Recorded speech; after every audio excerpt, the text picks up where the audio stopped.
Hey everybody, it's Will. We're back with another episode of Creators Outlet right here on the Outright Geekery and Joker Fan Pop Culture Talk. We just want to give a big shout out to our sponsor for this episode, Spinwiz Comics. Spinwiz Comics is a webcomic and indie comic discovery platform with free downloadable apps for iOS and Android where you can read free comics. That's right, I said free. What are you still doing here? Go read some free comics today. Plus, they have a loyalty program for every page of comics you read. You get entered into a monthly, quarterly, and annual giveaway. Go check them out today. Spinwiz Comics at spinwizcomics.com. And here's just a quick sneak peek.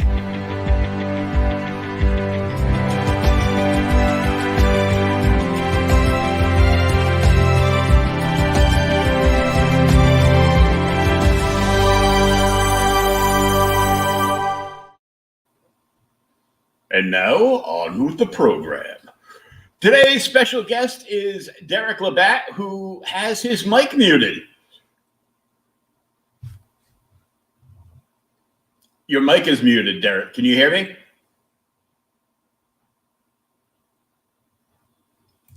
Let me see, can I? Let's see. Nope, that's not working.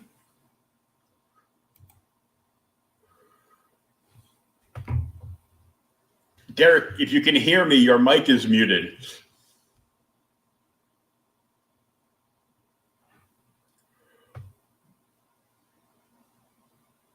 Your mic is muted. I don't know if you can hear me now.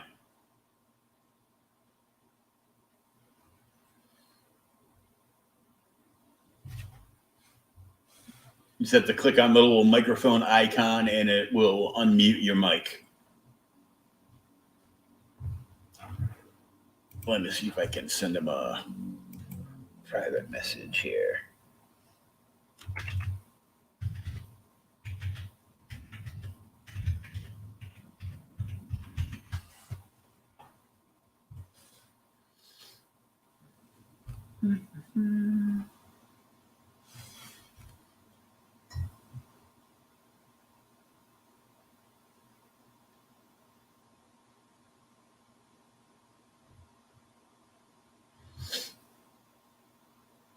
I think Derek's having some technical difficulties.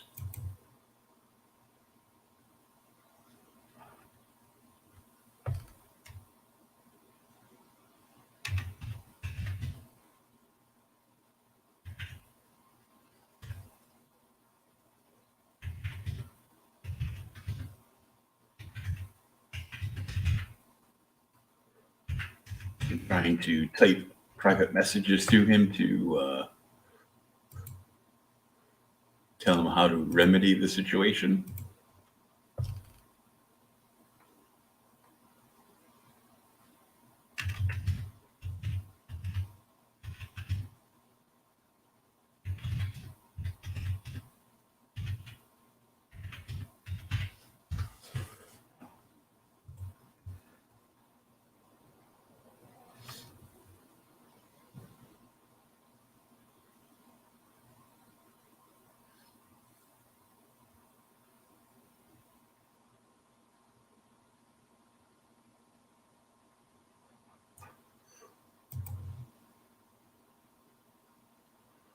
And he's not seeing it. He said his internet was running very slow today.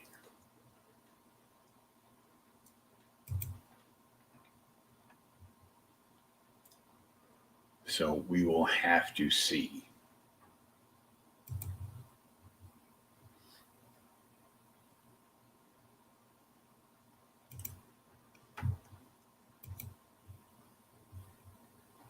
Not sure what's going on.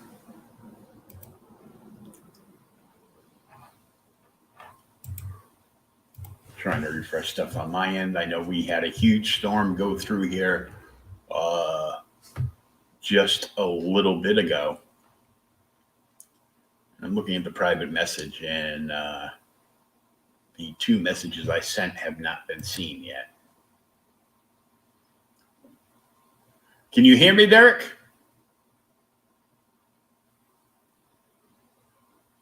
Nope, I don't think he can hear me either.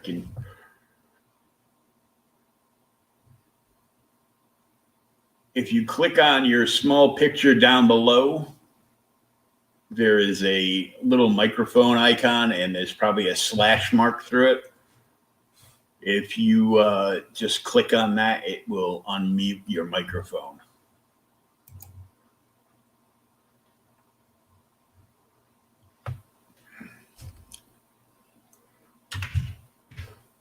Okay.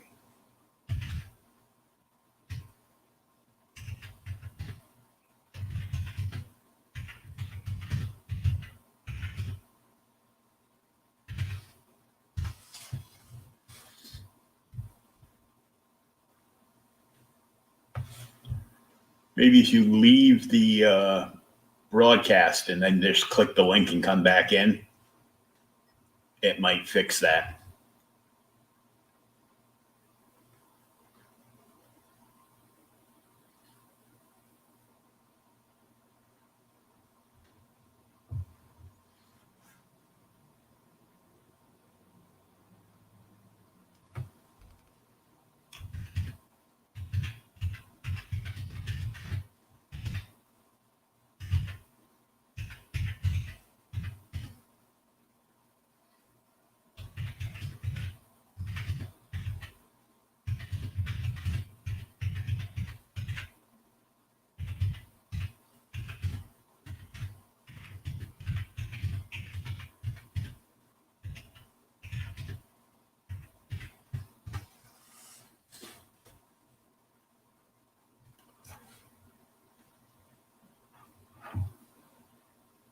So Derek is the creator of a book for sale right now, available on Amazon, called Pies and Circuses. It is a long-running webcomic that he has been doing for quite a number of years, and it is basically a collected work of the webcomic right there. Hopefully, we can get this part figured out. I don't know if he's seeing my messages back to him.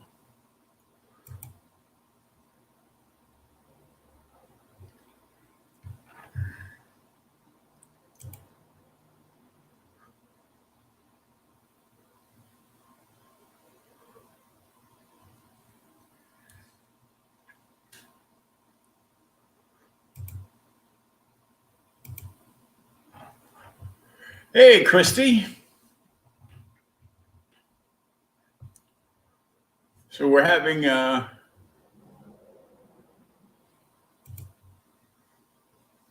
thank you.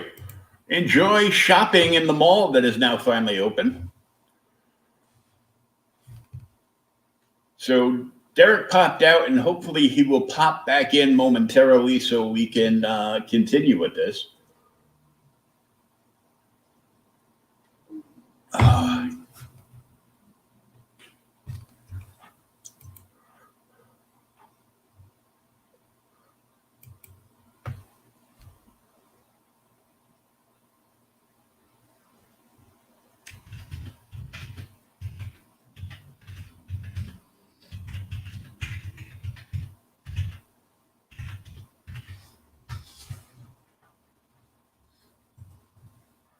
So while we're waiting for Derek to come back, I'm going to pull up some more cool stuff that's going on.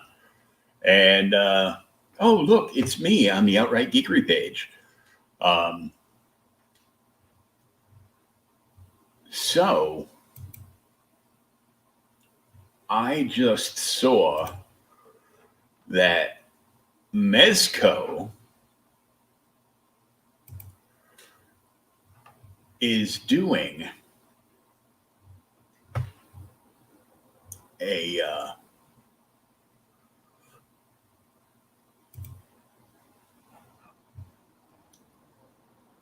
very cool because this is like from our partners at Entertainment Earth. So we're gonna talk some Batman stuff while we're waiting for him to come back. So hopefully Derek will get back in here soon. Let me pull up a share screen for this, and boom, we're gonna look at Batman. Excuse me. So Mezco just announced this today. It's from our friends over at Entertainment Earth. That's where this page is coming from. 5 points. And it is a deluxe box set. It features 7 figures: Alfred, Batman, Robin, Julie Newmar, Catwoman, Cesar Romero's Joker, Riddler, and of course Burgess Meredith's Penguin. There's like a fold-out diorama of the Bat Cave. The bat poles are not real. I'm sorry, not as far as I know. They could be. That would be awesome. And I guess the outside is obviously like the cave entrance, and the front I think is just like a depiction of Wayne Manor. There's like, yeah, because there's Wayne Manor, and there's so that's pretty cool. And the heads pop off, so you can pop off their heads, except for Joker's. That doesn't work. So Riddler has a masked and unmasked, and same with Catwoman and Penguin. Batman and Robin, it would be cool if they had like kind of like snap-on Bruce Wayne and Dick Grayson bodies, and then Alfred's got his like little mask persona. They also come with batarangs, bat sleep, bat radio, and bat shields. And there's the Batmobile and Batman and Robin and Alfred, all from Mezco Toys. They look great.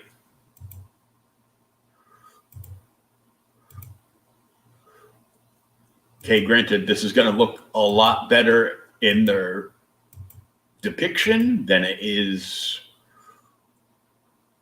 in us, but I mean, these are just, they're like, only 5 points of articulation, but they're great, cool looking characters. Oh, they even give you the pows to put on the fists.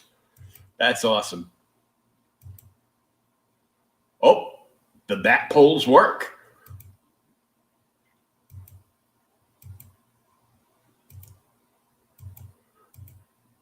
These are just like great looking characters.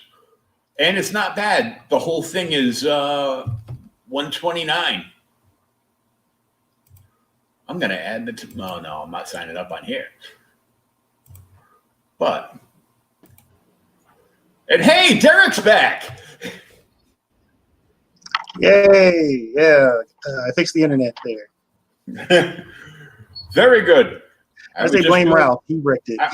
I was basically doing a commercial for Mezco, I believe, but I thought that whole thing was cool. So we announced that they did a press release for it today, and it's like $129.99, 7 figures, the Batmobile and the diorama of the Batcave with, I'll say working bat poles, and the outside has like a picture of Wayne Manor on it. So it's a pretty cool piece, and I'm a bat nerd, so.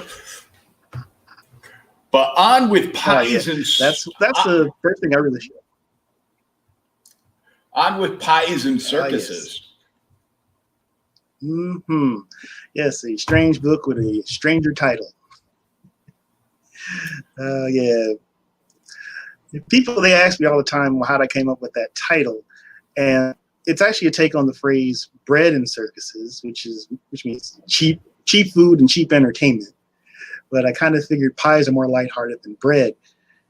And like I say in the book, it wasn't my first choice for the title. The first choice I had was called West of Almost Nowhere. Almost West of Nowhere was what it was called. But when I uploaded the strip to Concrete Down, I was coming up with a name for it. It had been taken. So I came up with another one. I kind of played around with it, and I thought, okay, like I saw pies and circuses. It's like, I can't say it's exactly how I decided to go with that title, but I did. And I started in October 2018. It was right in the middle of Inktober, or that thing that people draw every day. I don't know if you even say it Inktober anymore, given everything that's happening. But yes. I did the first few days. Okay, but then I decided I'm going to go ahead and do this because it's something I've always wanted to do. I always wanted to do a web comic for years. I had like a lot of characters lying around, and I decided to go ahead and just do it. You know, I didn't have much. I just had a few pieces of drawing paper, had some pens, a few pencils, had a scanner I got from the Goodwill for $13. And I just scanned it in. I used some freeware to manipulate everything and then just uploaded it. And that was pretty much how I started. And I've been doing it now for, I think it'll be about 2 years today, just about. Oh, happy anniversary. Thanks. And I have to say, you know, everybody likes pie. Yes. Everybody likes pie. There's nobody that doesn't like at least one type of pie. One type. I've never met a pie I didn't like.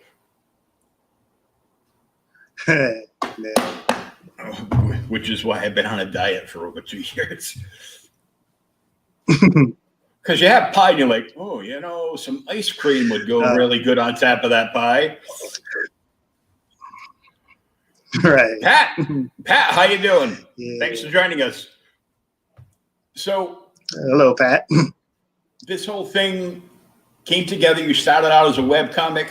You used whatever you had at your disposal: pencils, pens, paper, and a nice cheap scanner, and you just set out to work and got this going on. And almost 2 years into it, how long is the compilation book been up now? It's been up since June.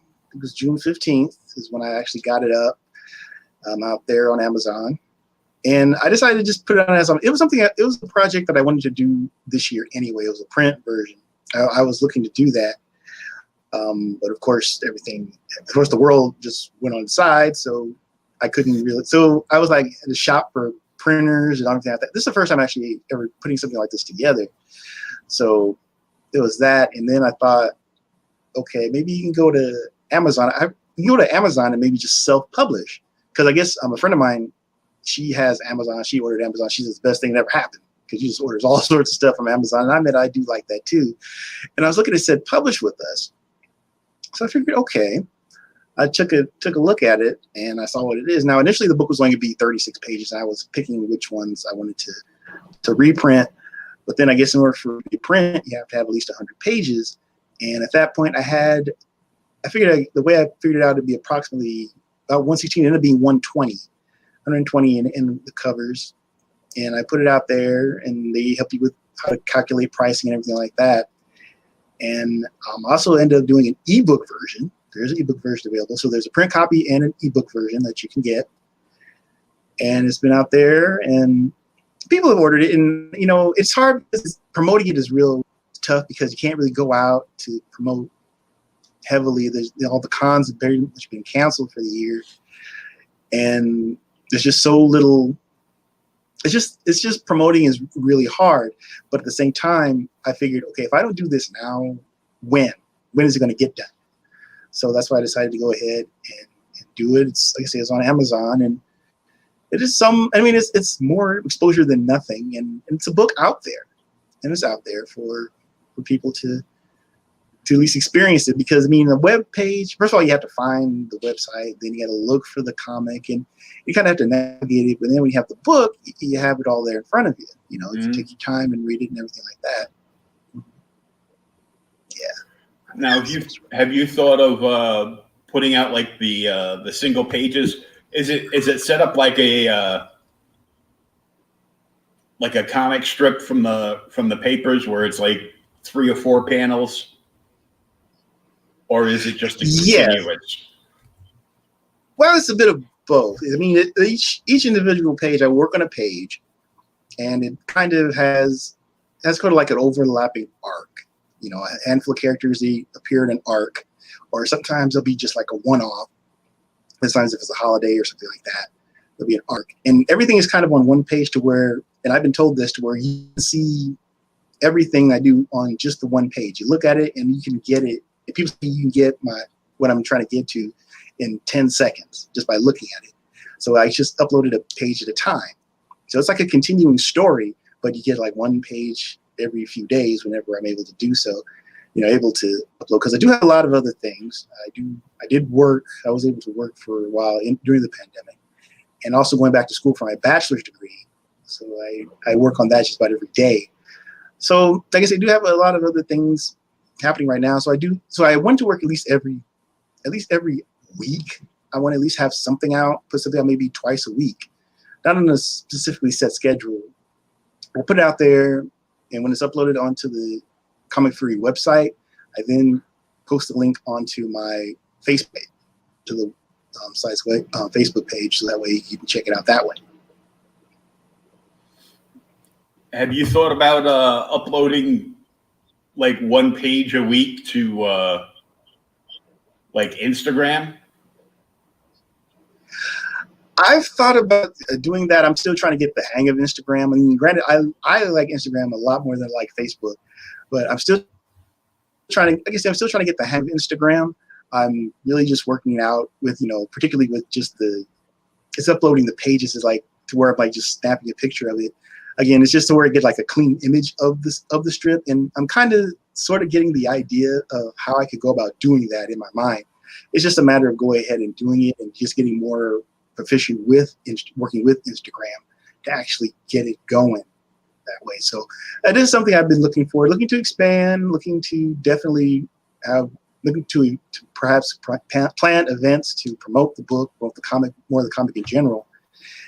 And really just, you know, at this point, again, it's kind of just day to day in regards to in regards to dealing with like comics.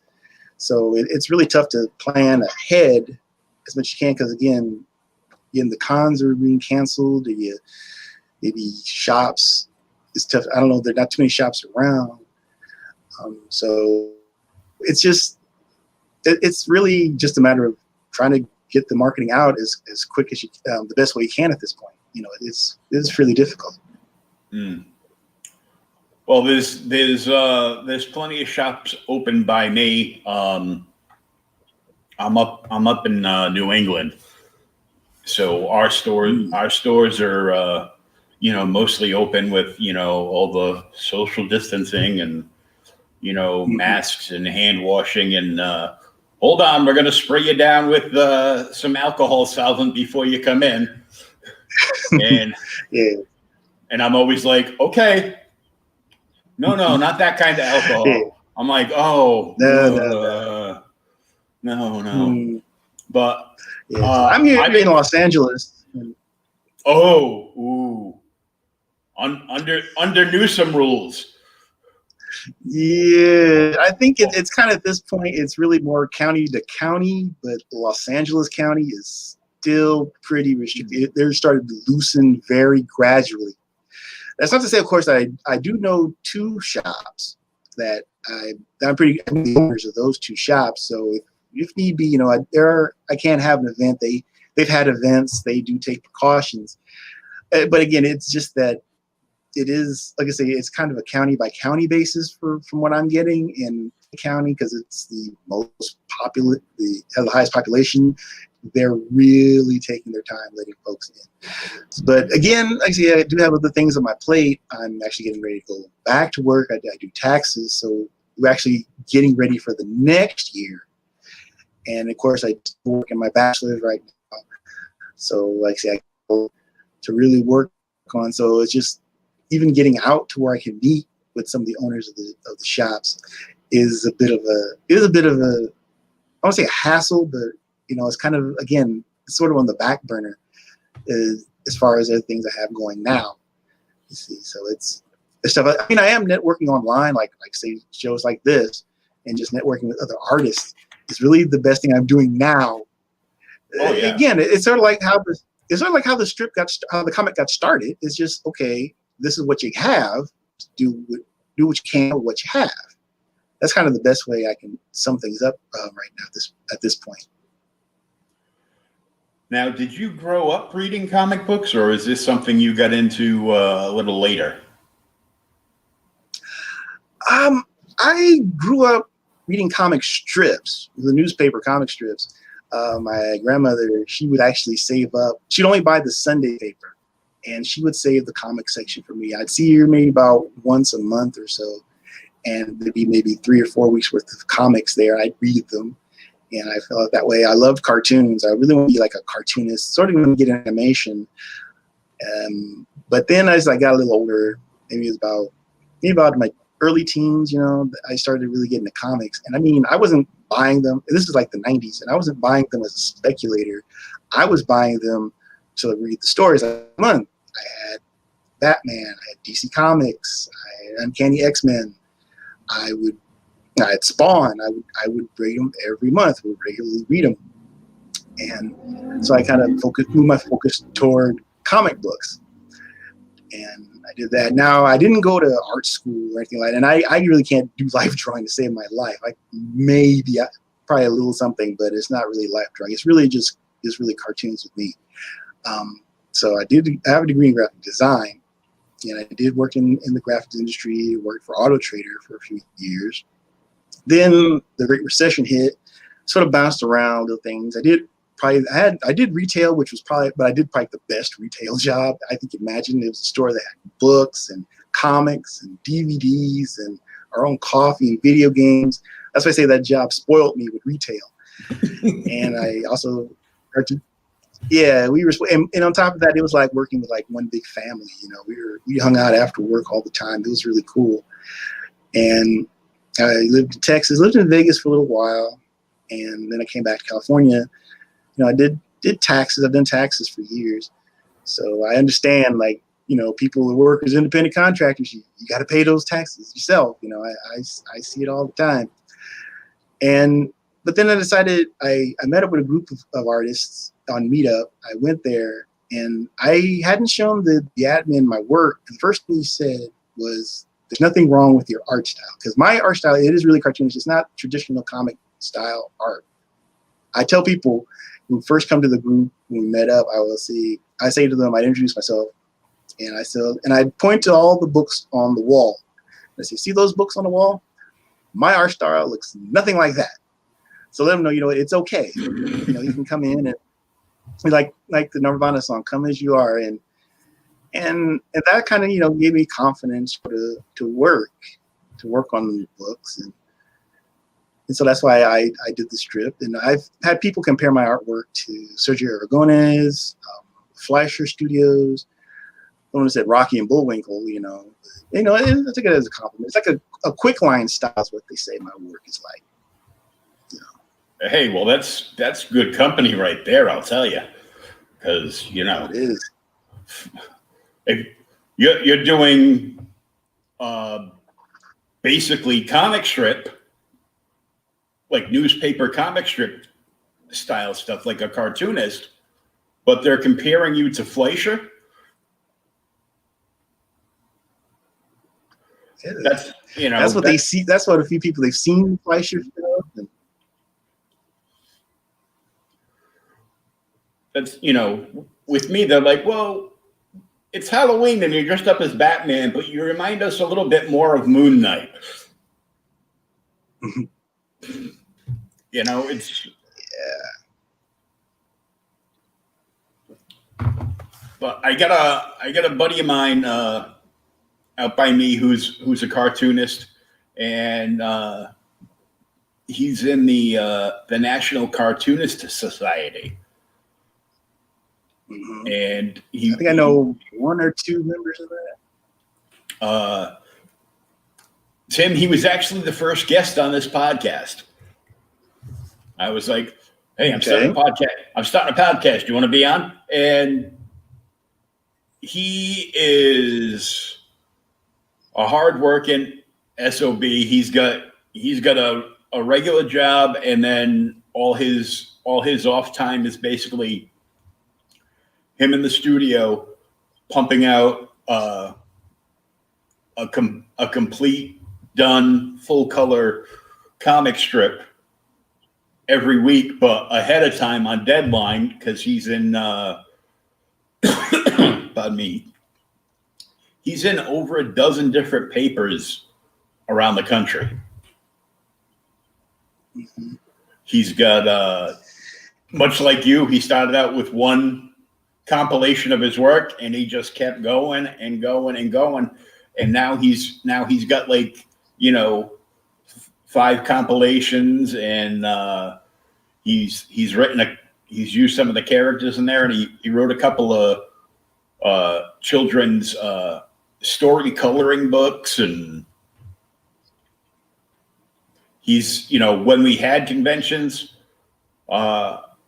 he would probably do about 30 or 40 conventions or 30 or 40 appearances a year, because some of them would be like at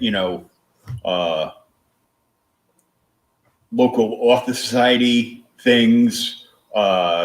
He'd set up like at the farmers market, and so if Los Angeles County ever gets out of lockdown, you have a lot of avenues, is what I'm saying. Right, because there are a number of smaller conventions in California, Southern California, aside from the big one in San Diego. I know there's LA, there's Anaheim, Ontario, Long Beach, and I went to Long Beach in Ontario, and it's just like it's still an artist vibe, and it's just like be immersed in that atmosphere. It's like, sure, online they have online conventions, virtual conventions, but just to go out there, you see the people in costumes, see the cosplayers, the artist alleys. I didn't see any of the panels. I think I went to one panel at Long Beach, but that was it. But just at the farm, because a lot of artists I knew, they were in artist alleys. So I kind of spend most of the time seeing, talking with them. I know at Long Beach, I actually saw 2 celebrities, spoke with 2 celebrities. One was Jeremy Miller, if you remember the show Growing Pains. I took a picture with him. He was pretty cool.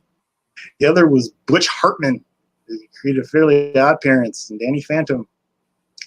And one of my things is, I guess one of my fandoms is retro game shows, and Butch Hartman was on 2 of them. And I didn't talk to him about his cartoons. I talked to him about the 2 game shows he was on. That's what I talked to him about. And I said, and I talked for just not too long. I didn't, even though there was no one around, didn't want to take too much of his time, So I looked at the price of it it was like $50 for a picture. And I say, nah, I didn't want to try to pay that. So then I go back to the artist alley where all my friends were, and I told them, I met Butch Hartman. I said, everybody I met Butch Hartman because he's a kid, Fairly Odd Parents and Nickelodeon and all that stuff. Who's Butch Hartman? And it's like, and I explained to who he was. They're like, oh, okay. They were like not impressed with him at all. But I mean, otherwise he was a good guy, But yeah, I mean, just that atmosphere, and particularly, I grew up in Ontario, California. If you don't know, it's not Canada. It's in California. It's about an hour it's anywhere between 45 minutes to 2 hours from LA, depending on traffic. And they had a convention. I didn't know that at first. And then I go, and it's like, that's kind of what I wanted to shoot for, because it's like, I grew up in the area, worked in the area for like 20 years, and be in an artist alley in a place where you grew up, in a convention in the city you grew up in, and back and forth. That was something, and I kind of wanted to shoot for that this year or next year. I mean, I don't know. It didn't happen this year, and I don't even know if it's going to happen next year. But again, I still, you still have these things you want to strive for. It makes you keep working. Oh yeah. Well, you've got the internet has some good outlets going on for creators right now, and being a creator, it's like, oh, I'm locked in my house. Well, you're a creator. Do something. Mm-hmm. Now's the time to work. Mm-hmm. Yeah. Like any what's time. Interesting too is. Well, go ahead. I was going to say, anytime that I've gone out and covered a convention, I'll do like, a walk. Well, not really a walk around. I'm in a wheelchair. I'll do a roll around and, go through everything. And then the rest of the time I'm there, I'm in Artist Alley. Like I'm in Massachusetts, but I'm in Southern Mass. So I'm like south of Boston. And I covered the Rhode Island Comic Con last year for Outright Geekery. And I went around and, met a bunch of people, interviewed some creators, and then hung out in Artist Alley. Not to drop names, but I was hanging out with Neil Adams while he was setting up, Graham Nolan, Bill McKay, and on and on. Plus, a bunch of local like illustrators that I've known for years that are very hardworking. Kind of like the Carney. Some of the illustrators I know are like the Carneys of Comic Cons. They just they pack up their tent and move from town to town all year round.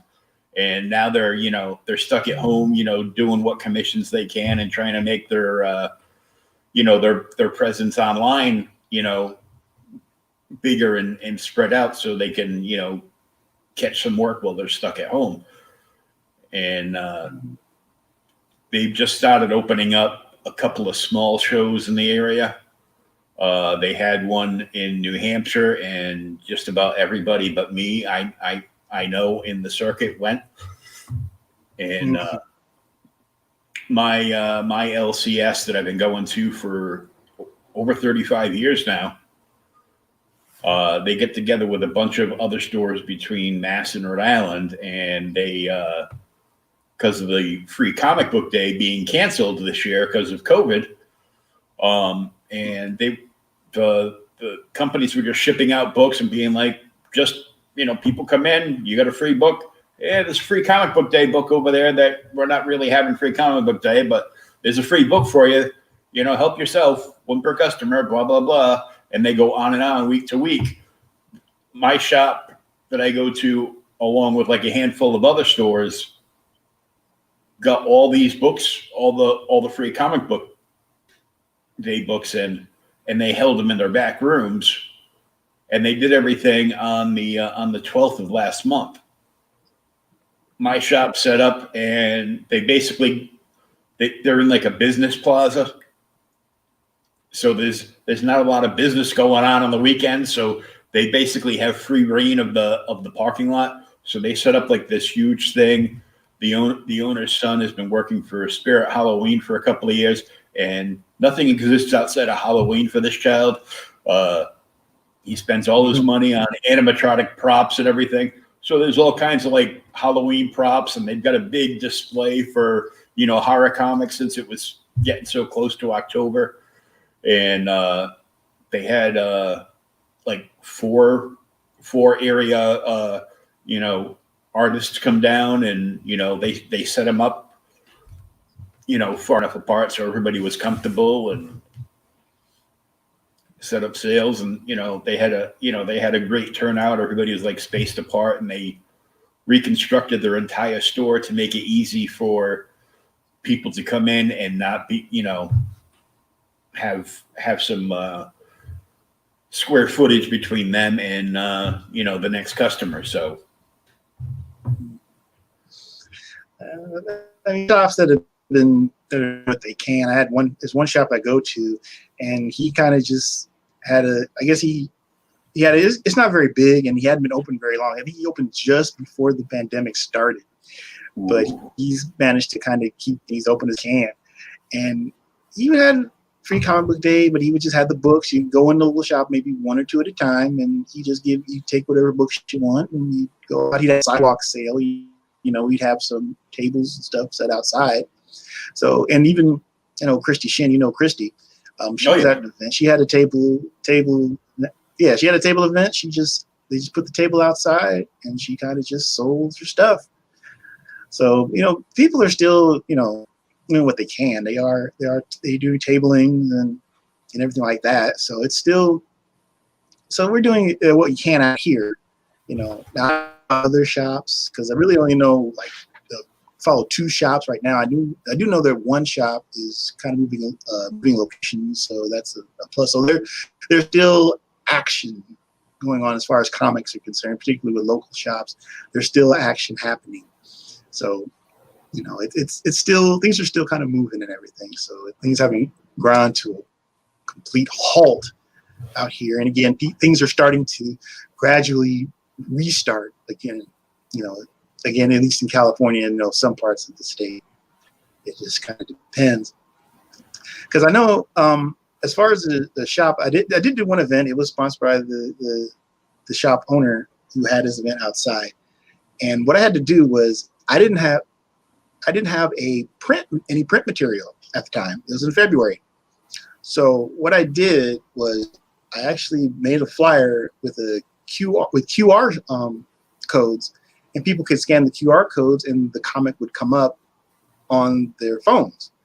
So you do have to be inventive sometimes, and everything like that. And another time, last year's Free Comic Book Day, I was kind of like a last minute addition, and I kind of had this one space in like this back room of the shop, and I kind of had everything. I lugged everything in my backpack because I don't have a car, but I take the bus out here. And I put everything in a binder, 3-ring binder. I had my laptop, which I didn't need, but I took it anyway. And I had some 4x6 cards, and I was drawing some things. And just the people come in, and I drew a few caricatures, like 1 or 2 caricatures. I drew some little Nintendo fan art for some people. Almost got one sale. The only problem is his buddies were like, man, we're going to go to the movies. We're going to go to the movies. We're going to miss the movie. And they kind of took him away before I could make the sale. So there was that. Also, that same event, I guess some people, they have connection with Barbara Kiesel, who wrote for Superman, was editor, Watchmen, The Dark Knight Returns. Oh, yeah. And she saw some of my work, and she thought the penciling was good, and she liked the stories.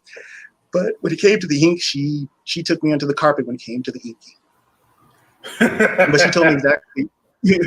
But she told me exactly why, because I use microns, and since then I've switched to brush pens. Brush pens, I like it work better, because my strip is really kind of like an evolution as far as character design and it just work and how I actually do the art.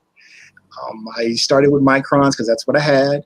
But then other people, they saw it and said, well, you tried using brush mark, particularly after Barbara saw my work, and people said, have you gone to brush markers? So I went to brush pens. It works a lot better. So that's why if you see the book, it looks a little odd. Like you have a thin line for the first part of the book. When you get later on, it's like a bolder line. It's just because that's when I started to change the equipment that I used. It's all done on pen and paper. I draw it, and the only thing I really use the computers for is just to scan it. That's all I really use the computer for. And I know the characters, they don't look exact, like maybe like off model, but I know sometimes. But I've been told, what, don't worry about that. Artists are, their worst critic. But people say, don't worry about that. And thanks for, and again, I bring up Christy again. She said, when I first met her, I just started the comics. It was over 2 years ago, almost 2 years ago. I met her and I showed her some of her work, and she was doing a signing, and she was like, go ahead and go for it. Don't hold back, push the envelope. Don't worry about pushing the envelope. Just go for it. And I've done that. And I do use profanity. I say the book's it's not for kids. It may look like it's for kids, but it's not. I do push the envelope. I do show a few nudity. That's okay. I do that sometimes, only when it's warranted. I do use profanity. I'm not afraid of that. And it's interesting because when I had to go to Texas back in July, I had a family emergency. Actually, my aunt had passed away. She was a big fan of my work.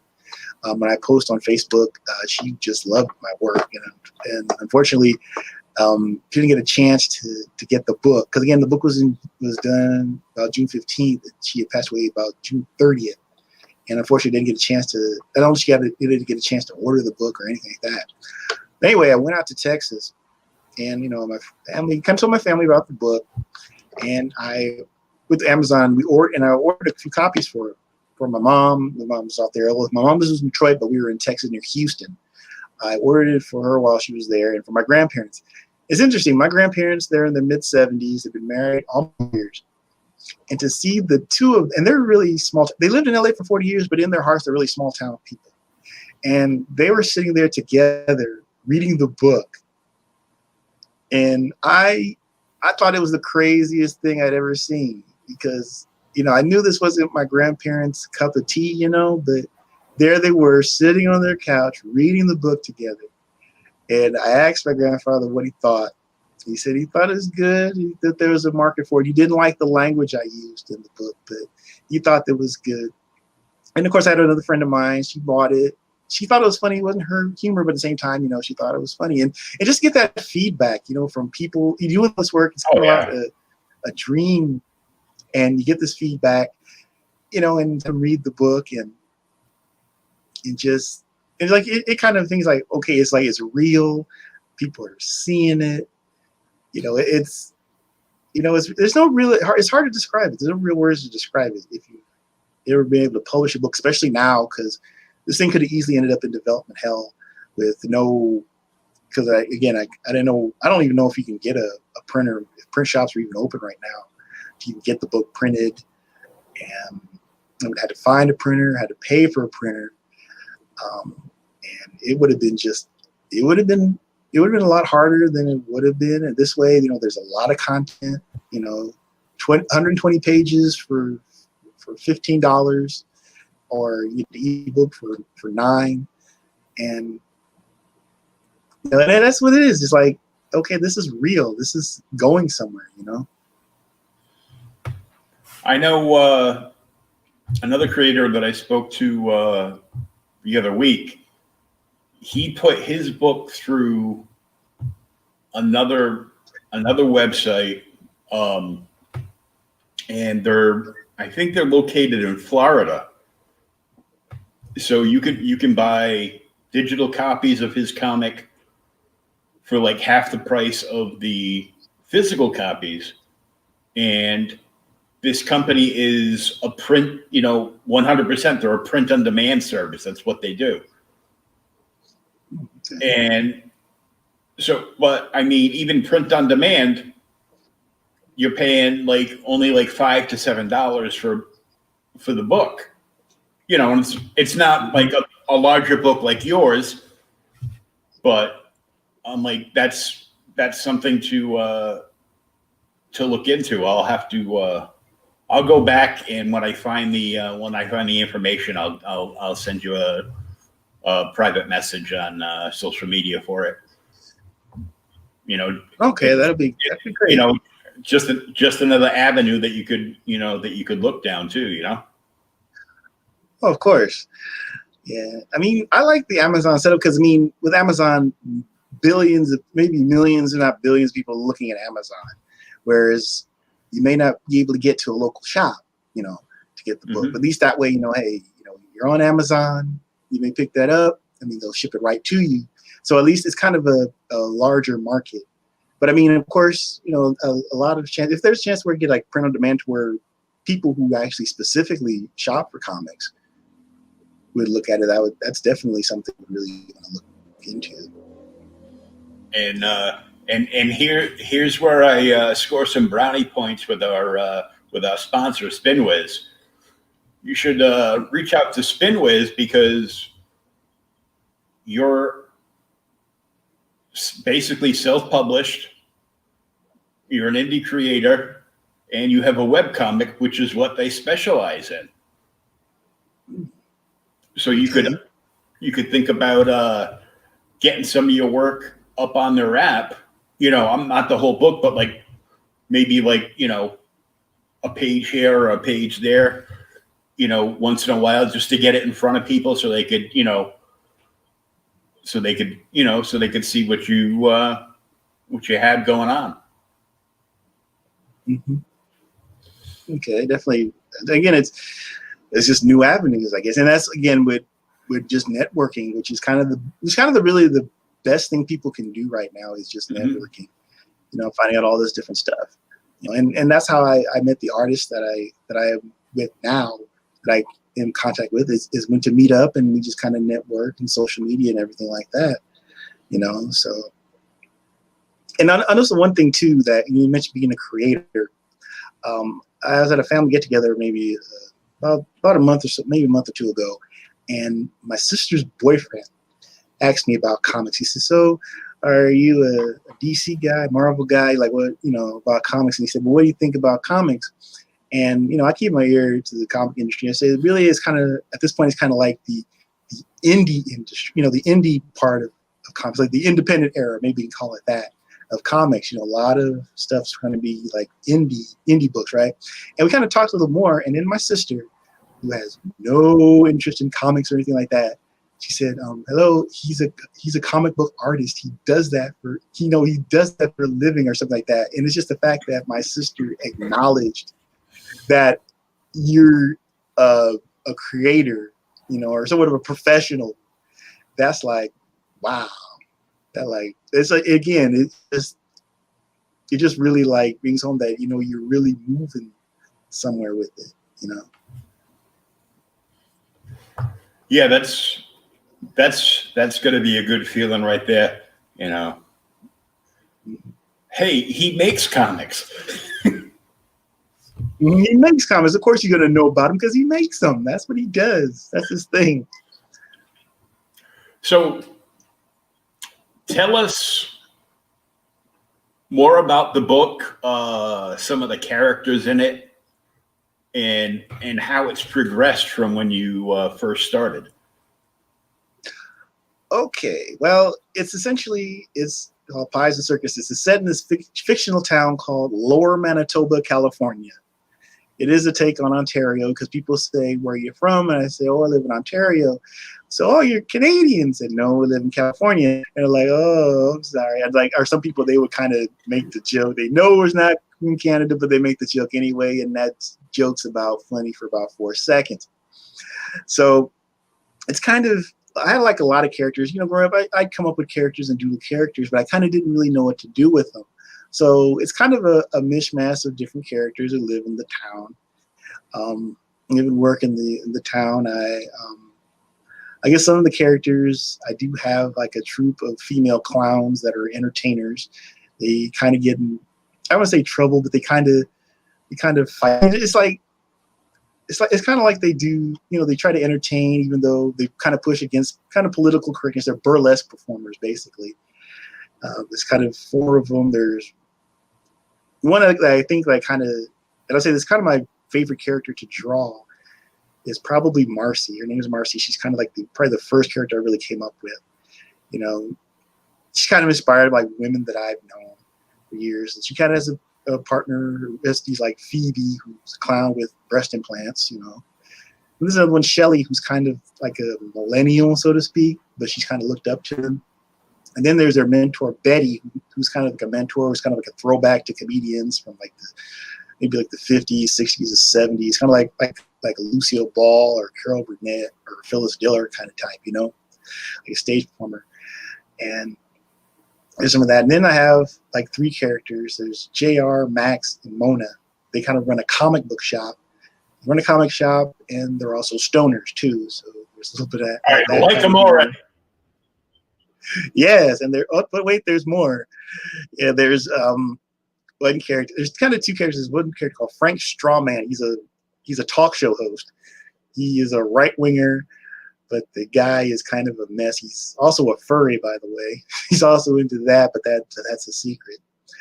And then there's like a superhero, so to speak, and quote superhero in quotation marks. Got to get the camera here. Called Social Justice Person. He's there to save the day, whether you want him to or not. Yes, and there's that. There's the richest woman in town, Claudia Del Amo, who's really just the villainess of the piece, you know. And she has a butler named Kath Weston, who's kind of, he's part Alfred, part Mr. Belvedere, part Jeffrey from the Fresh Prince of Bel-Air, you know. And of course, there's her lawyer, Sally Billette, which actually Billette kind of translates to is French for weasel, but she's kind of like she has like a Betty Page hairdo. She's a lawyer who used to be a female boxer / MMA fighter. She's kind of a big brawler. She kind of bribes judges and has some judges in her back pocket. She kind of works for Claudia. And there's also a character who's like a crooked politician, Angelina Dalmaceda. I describe her as a politician with a bottle in one hand and a bribe in the other. And she did run for mayor of the town, but she lost to George Baskerville, who is a talking dog. Married to a talking dog in a landslide as well. And then there's, of course, police officers. There is one police detective. Her name is Princess Genevieve Flutterby. She's a police detective who is also a fairy princess. And of course, she has a partner, Detective Proctor, who is kind of the straight man of everything, you know. And Flutterby, she's kind of like Frank Drebin, Leslie Nielsen's character, Frank Drebin from Police Squad. She's the Naked Gun movies. She's like that, you know. She's really straight-laced, but she's kind of a nut, but she's actually a pretty sharp detective, more or less. And of course, they have their captain, Captain Duncan, who's really his character design is a toucan, which I kind of had for years. I just never knew what to do with him. And let's see. Oh yes, and then there's Noelani Narino, a ninja repair woman.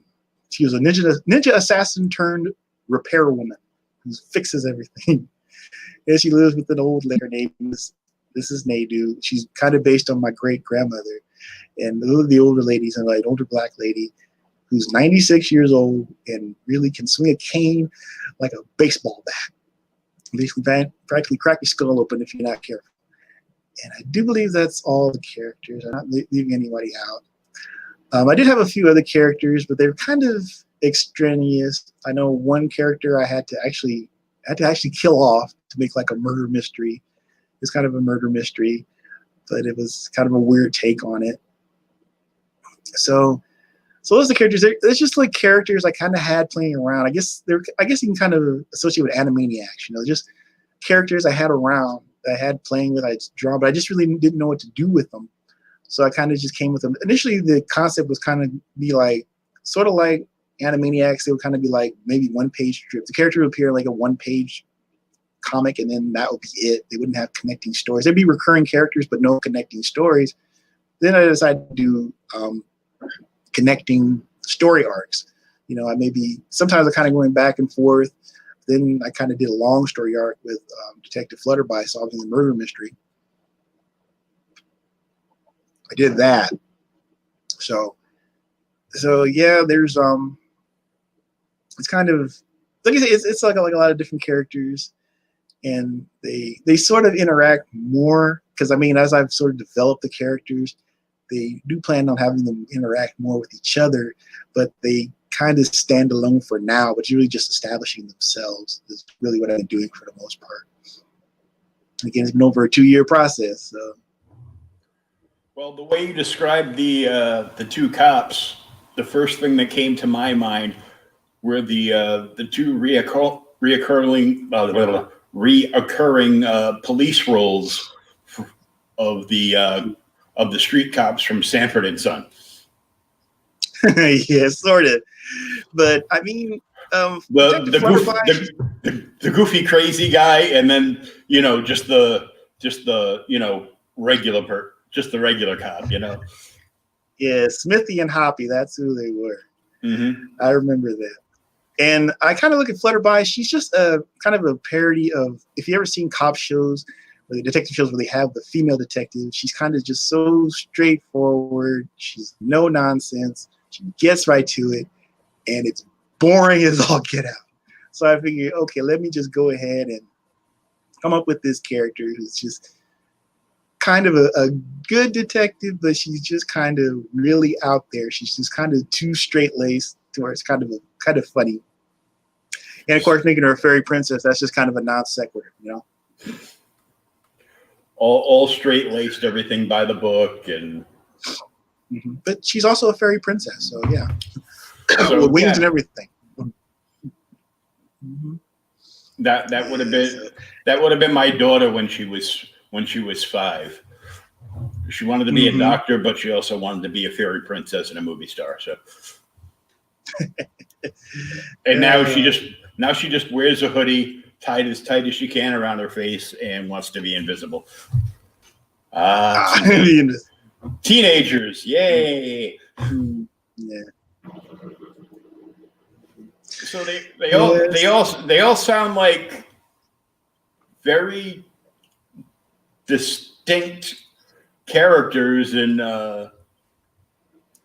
your little made-up burb is quite interesting. I really want to go visit that comic shop now, though. Yeah, it's an interesting shop. Come on, you got two guys. Well, one's Max is a lizard. JR is a gator, and who wears a football jersey all the time. And Mona she's kind of like a little fangirl. She's like a cat. That's why I decided, see, you ever seen fangirls? They always have the little cat ears. So I figured, okay, let me go ahead and make this lady who works at a comic book shop, make her a cat. She kind of looks similar to, kind of like my little take on the cartoon Crazy Cat. But and at the same time, just have them either, if they're not working at the shop, they're either drinking beer or getting high. Either they're doing that. Well, you had me at comics and weed, and now you're like, oh, and they got cold beer too. Yeah, cold beer. Count me in. Yes, and of course, Marcy, Phoebe, and Shelly. Their burlesque troupe is called the Rider Pie Chicks, and they perform at the Hidden Quarter Burlesque House and Video Arcade. Yes, the arcade. Yes, a burlesque house / video arcade. It's a nice combination there. Where you going, Junior? I'm just going to the arcade, Ma. Yes. Sure he is. Mm-hmm. Yeah, it's just that, I decided just to make something that I'd have fun with. I always look at it this way. If you want to, when you make a comic or a TV show or film or whatever, just make something that you yourself would buy. If you didn't make it or you didn't know somebody made it, make it to where you'd buy it. If a stranger made it, would you buy it? And if you say yes, then I think you're doing something right.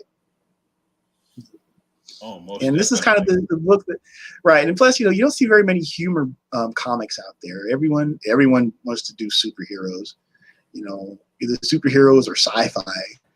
That's kind of what everybody wants to do.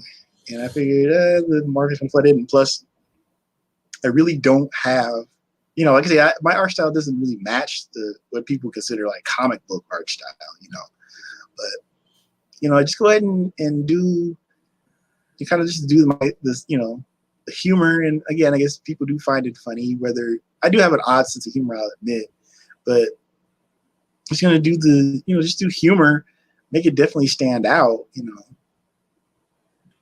Yeah, there's in the last few years, there's been so many overused comic book tropes. So where does your book take place? Another post-apocalyptic story. Are there zombies? Mm-hmm. Yeah. Are there nuns fighting the zombies? No. Okay. Who's fighting the zombies? Oh, vampires. Okay. Yeah, it's vampires in there, or a ragtag group of people that can't stand each other, and they all have weapons. Who are they going to kill first, themselves or the zombies? And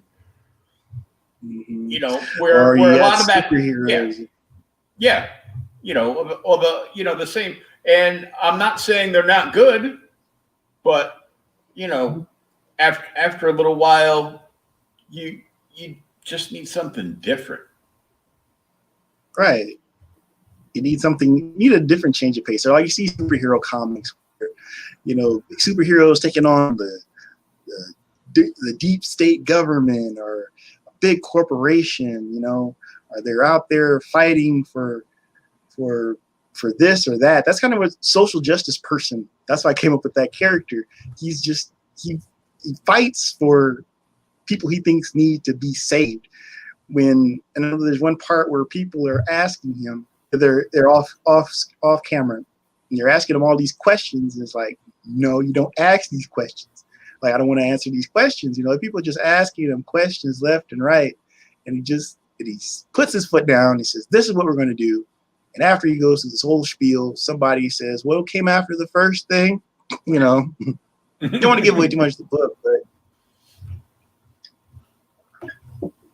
it's just you got people asking questions, and it's just the fact that how does this? You kind of ask yourself, how is the book going to stand out? How is your work going to stand out? Like, how can I tell the difference between work that you do from what he's doing, and what she's doing, what they're doing over there? Like, how can what makes this stand out? And I think that's kind of what we have to do. Maybe, some people, they think they want to sell for the big two, for Marvel or DC, maybe Image or Dark Horse or whoever else out there, But at the same time, it's like, you're not just going to be able to walk in to those places and say, "Hey, I want to do this. I want to write this, or I want to draw for this, or do that." This way, if you publish, it's like, okay, at least there's something out there. People are looking at your work,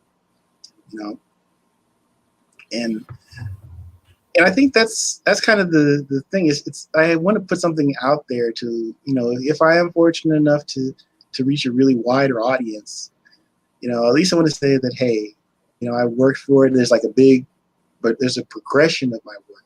People say, "Oh, you had a great progression. This is where you started.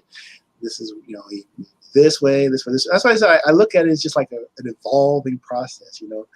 Some of the characters do tweak the characters a little bit. Again, like I say, they're not quite on model. I really don't have model sheets, to be honest with you. I kind of refer back to my old strips to kind of when I draw for my new strips, So I try to do that.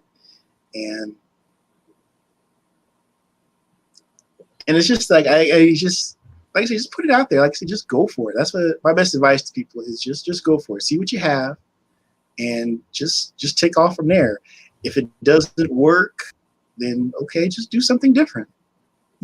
Just try another. Yeah, because in this day and age, it's like, well, I want to make a comic, but it's hard. No, it's really not. This is the easiest time in history it's ever been to make a comic book. If you wanted to make a comic book, if you want to try it and take a swing at it. You've got plenty of opportunities, all different ways you can go about it. So, oh wait, I forgot one more character. I knew that just rolling off the characters. I don't have it written down for me. I knew I would forget another one. I forgot one more character. It's just that I haven't had her interact with the characters yet, just myself. Because if there's a narrator, it's really just me. I kind of am the character myself, but I put in another character. I call her Mistress Heather, who is a combination sorceress and girl, the cheerleader Valley girl. She tries to destroy the town, but she's actually incompetent.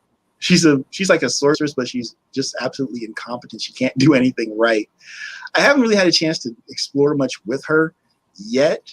She's probably gonna maybe be the next story arc. But I did create her. She did appear. She had it was like an idea. Again, this is part of ideas I was just playing with for years.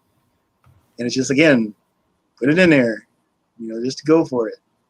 So yeah, she wears a cheerleader outfit with a cape, and she has her calls room and tries to work magic spells, and they always work. And they never work. They always blow up in her face. It sounds like the magician from the old D&D cartoon. Mm-hmm. Nothing ever worked, or if it worked, it backfired and did just the opposite. So, right, so like Rocky and Bullwinkle, nothing up my sleeve, and the lion comes out. Right. Mm-hmm. Yeah. So they all sound like interesting characters, and I like the idea that you're drawing everything old school. Yeah, I mean, I do have a Wacom tablet, although it's just hard for me to really get into it yet, and I haven't really had the opportunity to practice because I've been busy with the real world, so I haven't had a chance to really sit down and practice with it. But I actually got the thing for free, fortunately. But again, I haven't had a chance to really sit down and try to draw with it. I wanted to do that. I really do want to do that. Maybe one day I'll go digital, but it's kind of right now. I'm really happy with sitting down with the paper and pencil and the ink and just doing that all myself.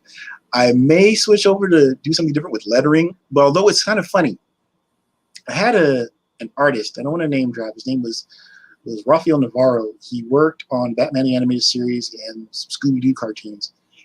He saw my work, and because I talked to him, maybe I would do the artwork in pencil and pen and ink, and then add the speech bubbles digitally. And he actually said it would look kind of weird if you did that, because I do hand letter and everything, although it's really kind of, I admit at times it is awkward looking when we compare it to the comics. But he said, it all kind of works together, like if you had the traditional pen and ink drawings with the digital letters, he kind of said it would look kind of weird. And other artists agree too, Oh yeah. There's a YouTuber named Ziggy Ghosh. I hopefully I pronounced his name right. He also said the same thing, and he does YouTube with tabletop games on YouTube, and he kind of said the same thing. It all kind of fits the way I do it now. It all kind of comes together. So I don't know. Maybe I'll go digital one day, but if people like the way it is now, then I'll go ahead and keep it the way it is. Give the people what they want. Oh yeah, I'd stick with since the entire thing has been done traditionally up to this point, I just stick with that. Yeah. By all means, when you have time in between, doing taxes and all the school work for your next degree and work in the real world, what little bit you're allowed to experience out on the West Coast currently. And,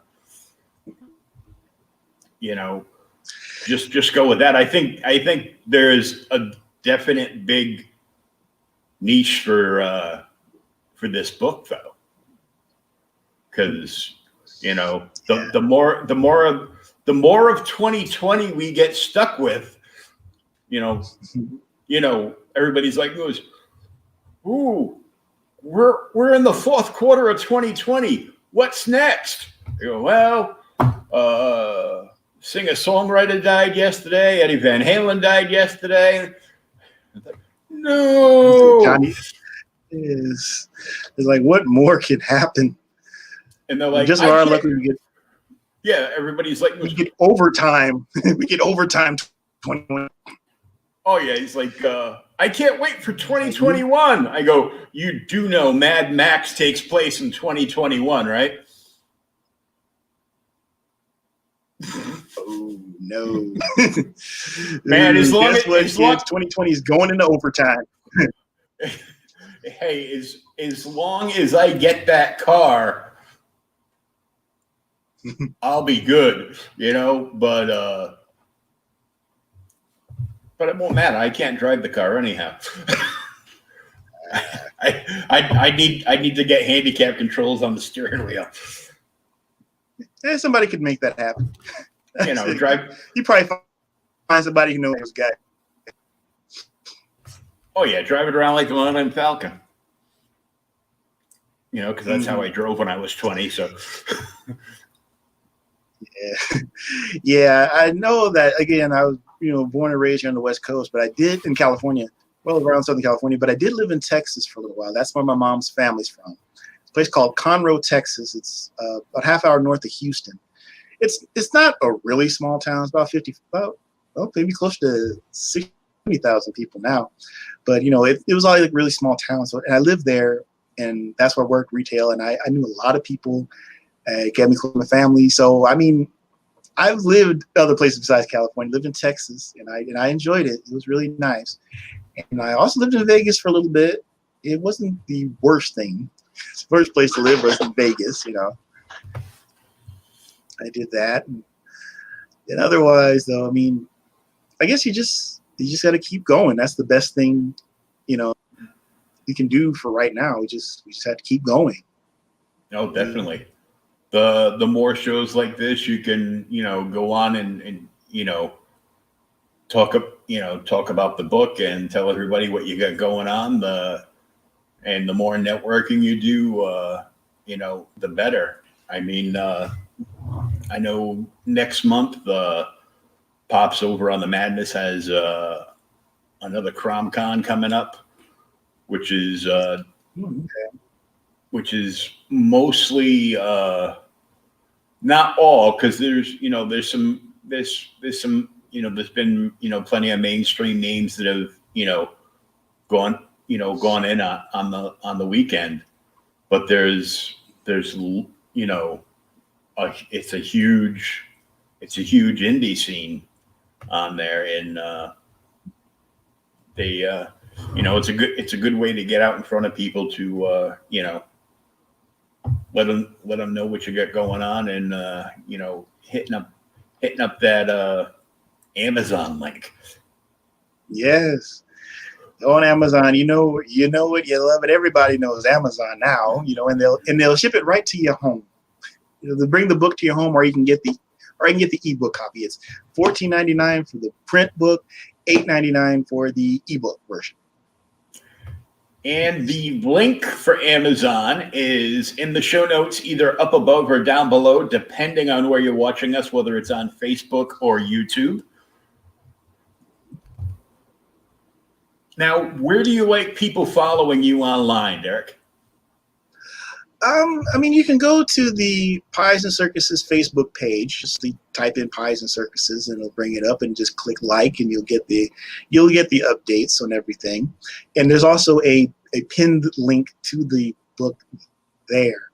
So if you go to the Pies and Circuses Facebook page, you can click the link, and you can go ahead and click there. You can like the page, and at the top there should be a link to the book to the Amazon, to where you can purchase the book. I am also on Instagram. It's my first and last name, Derek Labat. I'm right there. Usually at. I am going to Pies and Circuses Instagram. I kind of in the process of that right now, so that should be coming up pretty soon in the next few weeks or so. That should be coming up. Again, go through the Facebook page, and I'll go ahead and let everybody know when that is up. In the meantime, also go to comicfury.com. That's where the new pages, the new comics come up. I try to do at least once a week, maybe twice a week, depending on my schedule. So I can also post a link there. And also, go to the Facebook page. It kind of shows all the new list stuff from Pies and Circuses. So you can go ahead and they'll keep you up to date right there. So that's kind of the best thing to do right now. So either Facebook or Instagram right now. I avoid Twitter like the plague. I don't want any part of that. I did it once. It was okay. I did it I had a personal Twitter page. It was, but then I've seen everything. It's like, no, thank you. I don't want to go back there. I don't want to do that. I use Twitter just for certain networking of other shows like this, that we've some of our friends over at Lost in Comics on YouTube post on Twitter, but they're like me, I'm in and I'm out. I'll post one thing. If I see somebody respond to something, look, if it's somebody I know, I'll look to see what they wrote. I'm like, oh yeah, I ain't got time for this BS today. And I spent a lot of time in like the last 4 years, basically swiping left on life. I'm like, yeah, I don't want to deal with that. I don't want to deal with that. I don't want to deal with this. Oh, comics. Okay, there I am. No. You know, I'll go up and because I put this show, you know, up on YouTube, I will share the the YouTube link on Twitter with you know, a quick write up, and I'll tag other comic book shows on YouTube that transverse with Twitter to just put up, you know, their, you know, new comic book day posts, or you know, new show coming up, or you know, what have you, and I'll put it up there. I'll tag them. I'll tag our sponsor, Spinwiz Comics, and if they're working for, you know, if it's not self-published like you are, I'll put, you know, if it's somebody from Scout, I'll tag the guys at Scout, because I'm also the content distributor manager over at Outright Geekery, so I get to talk to the mainstream publishers all the time. Well, okay. The most mainstream publisher I get to talk to is Image. Yeah, Okay. you know, Marvel and DC don't talk to us, and you know, I'm kind of fine with that. I'm like, whatever. And and for the most part, all the other big ones do. You know, we talk every week. I talk to Image, Dynamite, AWA, TKO, Vault, Scout, and you know, the list goes on, because every time I turn around, there's like, you know, 10 new publishers, you know. But you know, for the most, you know, outside of like, you know, Image, Dynamite, Dark Horse, and Boom, anything besides those four, as far as I'm concerned, a small press. Because they're, you know, they're fairly new, you know, 4 or 5 years, you know, publishing under that modicum, but I mean, they're putting out great stuff, and you know, every time you turn around, one of these smaller publishers is getting signed to a media deal.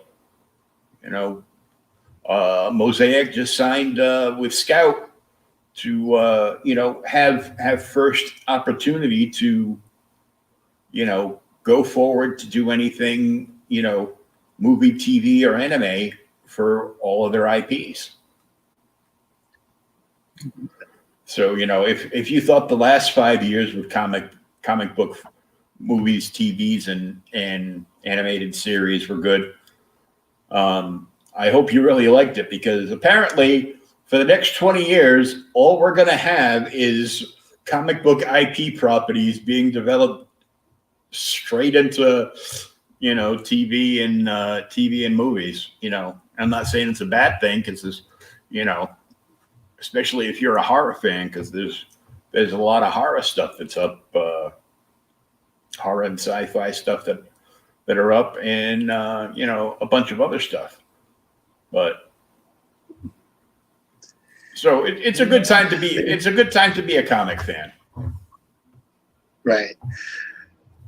So it's kind of more like people saying hearing gloom and doom, but at the same time, it's kind of really like wide open. It's like kind of like maybe the Wild West, you know. Mm-hmm. You know, it's a crazy time. We all want to get through this, and you know, go back to doing normal stuff. You know, not walking around like we're gonna knock off the, you know, not gonna go. You know, we're not going to knock off the bank. We're just wearing these masks so our local municipalities don't fine us $1,000 or $100 or somewhere in between for not wearing one. But you know, it is what it is, and you know, in the bottom of the day, you know, we still got comics, and you've got a very different platform as far as that goes. More of a cartoon, more of a, you know, our cartoony animated strip that has more than its fair share of humor in it, just from the description of the characters. I mean, it all sounds great, and I hope that next year that we don't get Mad Max, and instead start getting some conventions, so you can get out there with this and meet more people, like Barbara Kessel, that will come up and yell at you for something, and yeah. Said if it's worth it, I guess. Some of them said that she had done that to everybody in the group, so it was just my turn. So, but anyway, it was great. I mean, again, she said the inking was the issue, and I did the inking. I changed it, and I'm very happy with it. So I'm glad she did save it, and that she did bring the inking to my attention. Inking can make or break a book.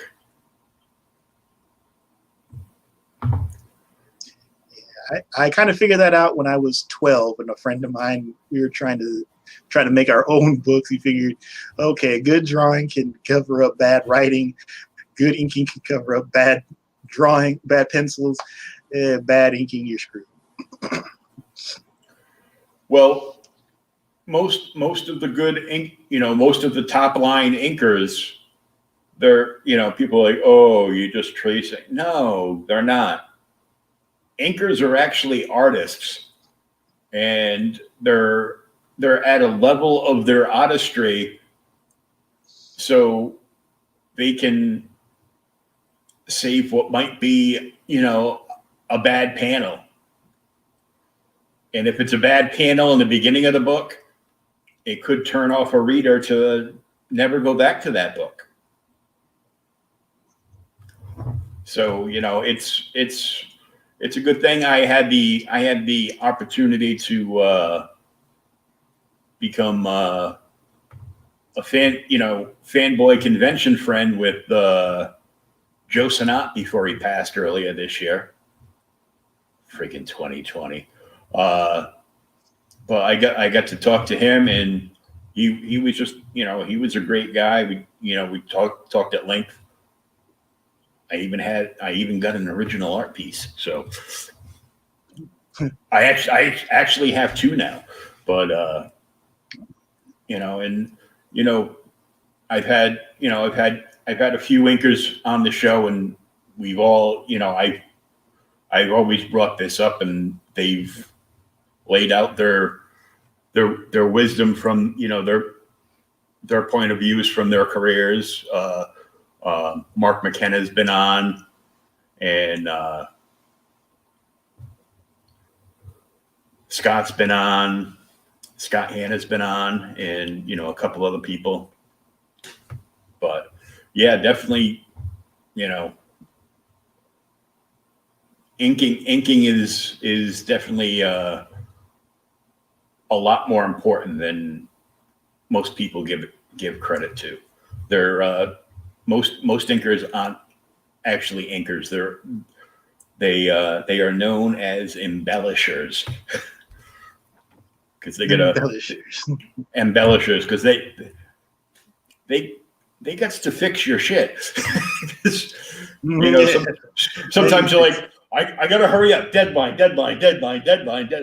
What the hell? Oh. So that's why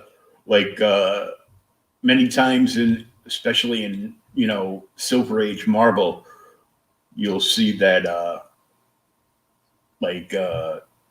Joe Sinat and a few other of the big heavy hitter names all have contributing credits to their names on the book, not just as the inker, but contributing artist credits too. So it's pretty interesting all in all. I'm just rambling now because I'm out of coffee. Out of coffee, yes. Coffee is nectar of the gods. Coffee. Oh yeah, I can live without a lot of things. Coffee is not one of them. So I want to thank you so much for coming on the show tonight and telling us all about thank you your for book, having me. Pie and Circuses. Make Thank sure you you. go Yeah, anytime. Make sure you check out Pie and Circuses page on Facebook. There is a pinned link at the top of that page to take you over to Amazon for the book. There is also a pinned. It's not a pinned link. It's just in the show notes.